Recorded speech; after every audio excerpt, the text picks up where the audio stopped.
गत 15-11-24 तारीख शुक्रवार कटक ऐतिहासिक बालीजात्रा पड़िया नाबार्ड ओडिशा क्षेत्रीय कार्यालय सहायतार राज्यर विभिन्न जिलूर आसीथिबा स्वयं सहायक गोष्ठी एवं कृषक उत्पादक संगठन द्वारा प्रस्तुत विभिन्न सामग्रीर विक्रय पर उद्दिष्ट स्टल गुड़िक उद्घाटित हो जाइए। नाबार्ड कटक जिला उन्नयन अधिकारी श्रीमती प्रतिमा परिडा संयोजन आयोजित उद्घाटन उत्सव में मुख्य अतिथि भाव आरबीआई आंचलिक निर्देशक डाक्तर शारदा प्रसन्न महांती योगदान करते।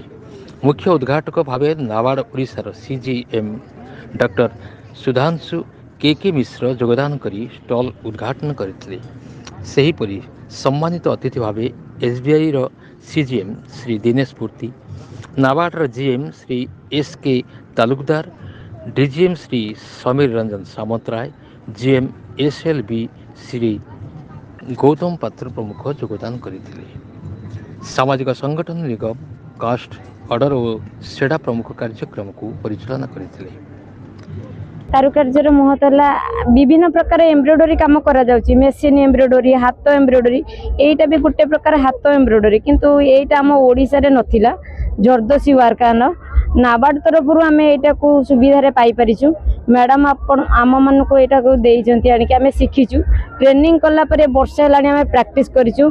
आज नाबार्ड तरफ आम सुजोग पाइछु एटी बालीजात्रा रे स्टॉल पकेया पे। हमर नाबार्ड तरफ आमर मैडम सुश्री संगीता मैडम आम आनी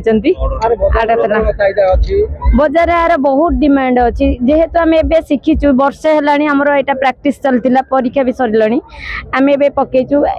डॉक्टर समीर रंजन सामंतरा मो नाबार्ड बर्तमान ये आमर डिविजनल ऑफिस रे काम करुच्ची। आमर ये जो भाईचारा सहर जो कटक रे आम प्रति वर्ष बालीजात्रा रे आम जो मैंने सब गाँ गहली रे जो मैंने सब किसी काम उत्पादन करुछंती, से फार्म सेक्टर हो कि अफार्म सेक्टर हो, से प्रोडक्ट गुड़ाक तार मार्केटिंग पई आमे बालीजात्रा रे ए वर्ष 65 स्टॉल टाकू आमे स्पॉन्सर करिजु। एथिरे सबु डिस्ट्रिक्ट रु गोटे दीटा एपीओ रो जमान तांगर जहा प्रोडक्शन अछि समान सब आछंती।